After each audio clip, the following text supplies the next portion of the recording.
Alhamdulillah Bapak Ibu semua, kita ketemu lagi ya di acara apa ya? Ya berbagilah, berbagi pengalaman, berbagi ilmu tentang ilmunya RDAY ya. Baik Bapak Ibu, selama ini mungkin Bapak Ibu udah ngeliat nih video-video RDAY baik di YouTube, di FB atau di TikTok maupun di Snack Video maupun Instagram atau platform medsos lainnya. Bapak Ibu sering tuh kan ngeliat tuh. Banyak juga testimoni orang-orang yang sudah berhasil. Nah, sekarang saya mau nanya nih. Sebelum Bapak Ibu ke RDAY, apa yang perlu Bapak Ibu siapkan? Nih, tentunya Bapak Ibu datang ke RDAY kebanyakan kan orang punya masalah ya. Ya kalau di RDAY namanya anugerah. Ya, punya hajat lah, pengen hajatnya itu berhasil. Entah itu hutang lunas, entah itu anak masuk perguruan tinggi, anak masuk akmil, akpol, ataupun yang kerja pengen nambah gaji, gajinya gede, disayang bosnya, atasannya. Mungkin Bapak Ibu yang sebagai pejabat pengen naik pangkat, mungkin yang dari pangkat kombes pengen pecah bintang, atau dari kolonel pengen ini. Alhamdulillah Bapak Ibu di RDAY banyak yang berhasil. Nah cuman sekarang apa yang perlu Bapak Ibu persiapkan sebelum datang ke RDAY? Apa coba? Banyak jawabannya. Ada yang beribadah ekstrim, sedekah ekstrim. Banyak, betul itu, betul semua, nggak ada yang salah. Cuman yang perlu Bapak Ibu persiapkan di diri kita sendiri nih, istilahnya begini deh. Kita datang ke Pak Haji, terus Pak Haji menyarankan ini, tapi diri kita sendiri nggak dipersiapkan. Ibaratnya imunitas kitanya nggak dipersiapkan dulu, ya, ditingkatkan imunitasnya. Oke, baik, saya kasih tahu kuncinya. Pertama yang harus kita persiapkan adalah legowo. Ya, apa itu legowo? Legowo itu apa ya? Bisa disebut ikhlas, bisa disebut sabar, bisa disebut lapang dada, bisa disebut menerima keadaan. Intinya begini, terima dulu takdir yang Allah berikan. Artinya apa? Kita sejalan dulu dengan kemauan Allah, satu frekuensi dengan kemauan Allah. Karena apa? Karena kejadian yang sudah terjadi yang menimpa diri kita ini nih, itu sudah ditulis 50.000 tahun yang lalu di Lauhul Mahfuz. Jadi di Lauhul Mahfuz itu di Sidratul Muntaha itu ada suatu pohon besar yang setiap helai daunnya itu ada nama kita. Nama-nama seluruh makhluk di bumi ini. Kapan lahirnya, gimana rezekinya, di mana jodohnya, ya, semuanya sudah tertulis. Kodok dan kodarnya, takdirnya. Istilahnya di lembaran daun itu ada tuh. Nanti kalau daunnya udah mulai menguning atau apa, nanti rontok ya. Artinya apa? Sudah habis rezekinya. Kalau habis rezekinya berarti apa? Siap-siap. Nggak bisa hidup lagi di dunia alias wafat ya. Ajal tiba lah ya. Artinya apa? Ketika seseorang rezekinya sudah habis, berarti ajalnya pun sudah tiba. Karena rezeki dan ajal ini saling beriringan, ekuivalen, ya. Makanya terkadang saya juga suka, bukan bingung ya orang, ya boleh aja sih berdoa apa aja. Ya Allah, berilah hamba rezeki yang 100 miliar. Iya, boleh, nggak apa-apa. Cuman kita main logika nih. Kita ditulis sama Allah umur 60 tahun. Selama 60 tahun itu rezekinya misalnya 100 miliar. Ya, sekarang kita hidup 50 tahun. Udah habis anggap aja 80 miliar. Berarti Sisa 10 tahun, kan 60 tahun nih. Ada 20 miliar. Ya. Ini di catatan nih, karena rezeki sama umur itu seimbang. Kita minta di depan, ya Allah cairkanlah besok 100 miliar, misal. Kita maksa-maksa ke Allah nih, ya, pengen cair. Nah, bukan tiba-tiba ya Allah kabulkan, karena merengek-rengek terus. Kita ambil tuh semua 100 miliar, jebret. Jadi rezeki kita. Tapi ini dulu nih, harus ada pengertian tuh, rezeki dengan milik itu berbeda ya. Milik itu apa ya?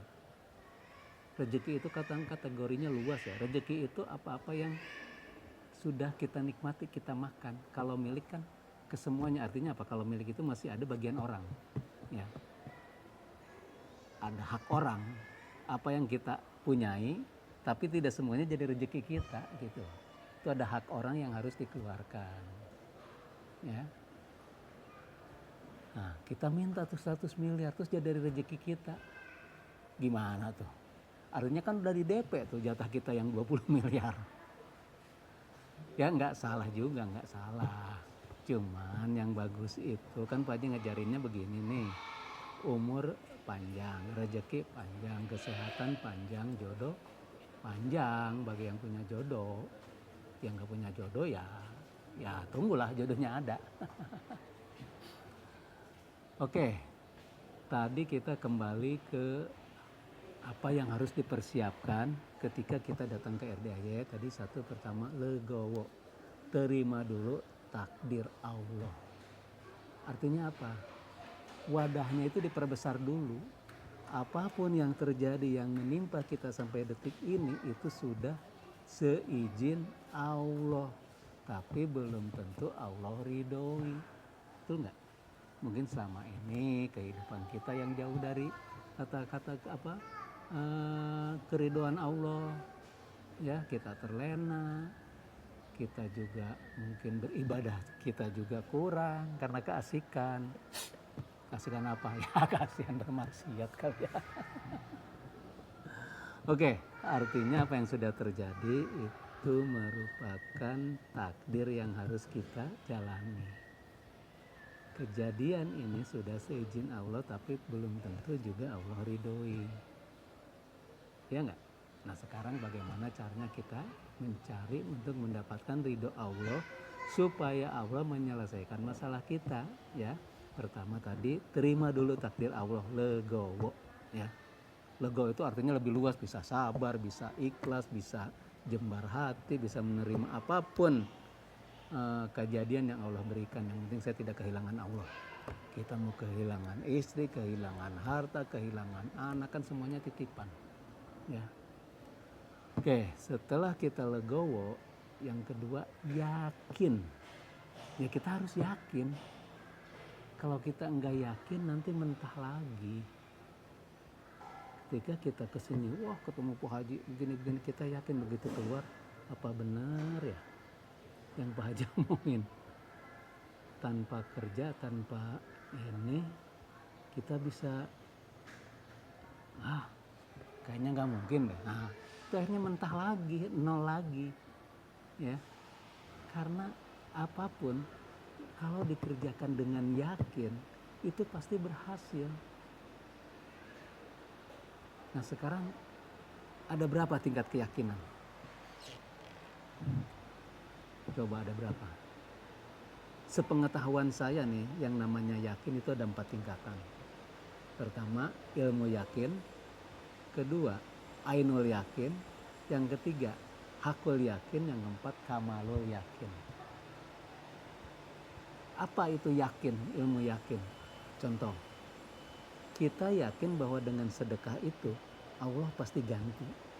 Minimal 10 kali lipat, 700 kali lipat, bahkan tidak terhingga. Karena memang dasarnya hadisnya ada, ayat Qur'annya ada, dalilnya ada. Kita yakin, sebagai orang beriman kita yakin. Nah, itu baru sekedar yakin seperti itu. Ilmu yakin karena tahu. secara pengetahuan maupun secara keimanan. Kita yakin. Yang kedua, ainul yakin. Kita yakin, keyakinan kita makin mantap. Kita tahu ilmunya, tahu ayatnya, tahu dalilnya. Tapi kita menyaksikan sendiri orang lain.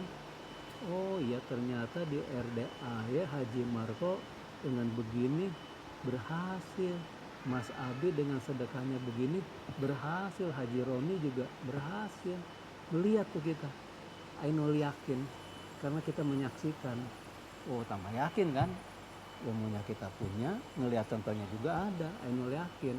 Tapi kita belum menjalankan, baru ngelihat contoh dari orang lain, contoh terbaik, contoh ya sebagai pelajaran ya. Yang ketiga, hakul yakin. Oh, kita semakin mantap yakin karena kita sudah melaksanakan.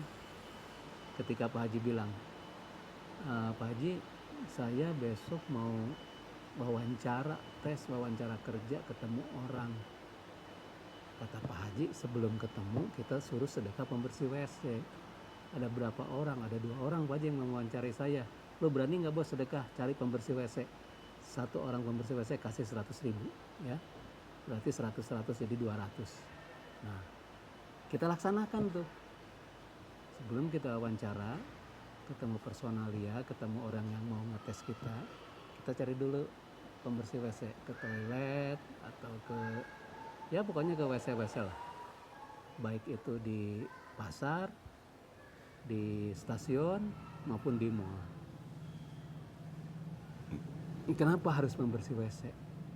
Itu ada nanti apa tujuan dan maksudnya nanti ya, di bagian lain kita kupas. Nah, kita lakukan tuh dan alhamdulillah berhasil. Nah, kita tambah yakin jadinya. Namanya hakul yakin. Karena kita tahu ilmunya, kita melihat contoh dari orang lain, dan kita sudah menjalankan sendiri. Hakul yakin. Nah, tapi terkadang ketika kita, Pak Haji bilang, bos, berani nggak lu sedekah ekstrim? Kita sedekah 1 juta, kita punya uang 100 juta, ya itu bukan ekstrim. Pasti berani, tapi ketika kita punya uang 10 juta, suruh sedekahkan 10 juta, nah itu udah mulai itu, benar nggak ya, benar nggak ya, padahal kita udah hakul yakin. Nah, disitulah setan membisiki ya, nah, karena namanya juga tugas setan kan membisiki, alhaji buat fisufi sudurinas, ya, benar nggak nih, nah itu kan nambah goyah. Kalau saya sedekahkan 10 juta semua, nanti gimana? Nanti lu nggak bisa pulang, nanti lu anak istri lu nggak bisa makan. Nah, disitulah dites keyakinan kita ya. Padahal kita udah tahu ilmunya, udah ada contohnya, bahkan kita sudah menjalankan sendiri. Ya. Nah, tapi bagi orang yang tingkat keyakinannya sudah kamalul yakin, pokoknya gua ada hajat nggak ada hajat sedekah ini ya udah, gua kerjakan. Saya laksanakan, sudah sebagai bagian dari habit. Ada hajat nggak ada hajat, makanya wajar ketika banyak tamu, Pak Haji, saya terkabulnya kok di detik-detik terakhir. Kenapa ya? Ya ibaratnya kuota.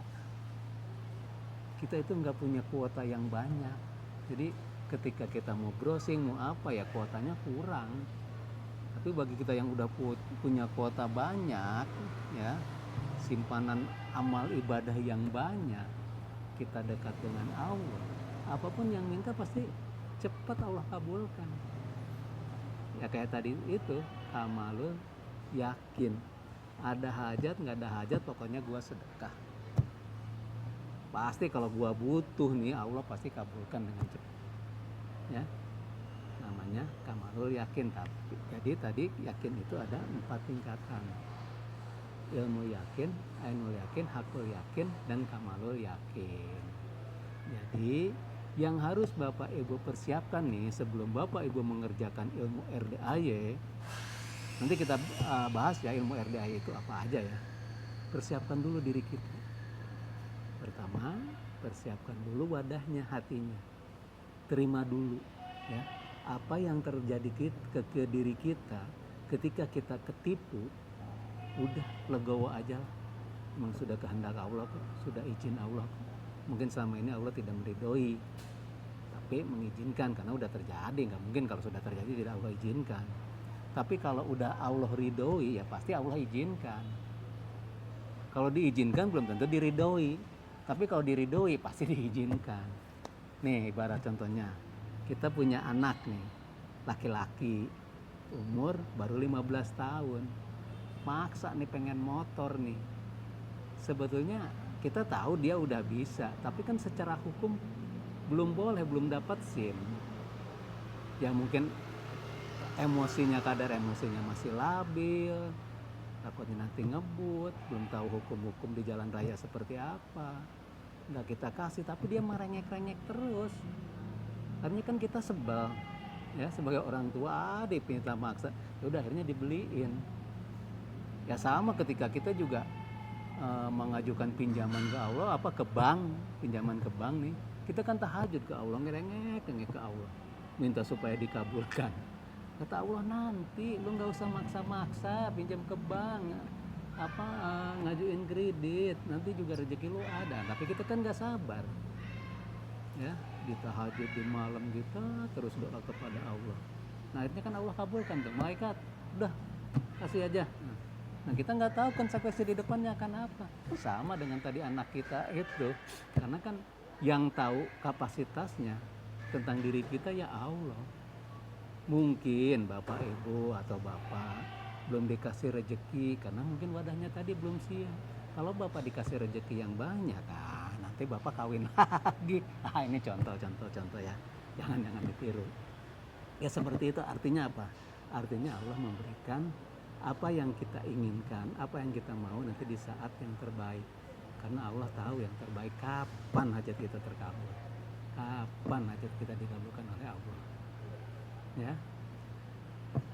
oke. Tadi artinya kita merengek-rengek ke Allah, maksa-maksa supaya dikabulkan. Ya tadi kan artinya Allah izinkan tapi tidak Allah ridhoi. Berarti apa yang sudah terjadi karena sudah diizinkan oleh Allah, akhirnya kita nyungsep. Kita harus kembali lagi ke Allah, mencari ridhonya Allah. Berarti terima dulu takdir Allah. Ketika kita ridho terhadap takdir Allah, Allah pun akan ridho terhadap kita. Ya. Terus yang kedua, yakin. Tadi kita harus yakin. Segala sesuatu pun kalau dikerjakan dengan yakin pasti percepatannya akan terjadi. Tapi kalau kita ragu-ragu, bener enggak. Contoh deh, ketika kita di jalan raya, kita mau nyalip truk. Terus kita ragu-ragu di depan ada mobil apa enggak. Akhirnya kita bener ya ada mobil. Tapi kalau kita nggak ragu-ragu, perhitungannya matang, set langsung. Ya. Oke, baik Bapak Ibu, itu dulu dari saya. Nanti kita sambung lagi. Sampai ketemu lagi. Wassalamualaikum warahmatullahi wabarakatuh.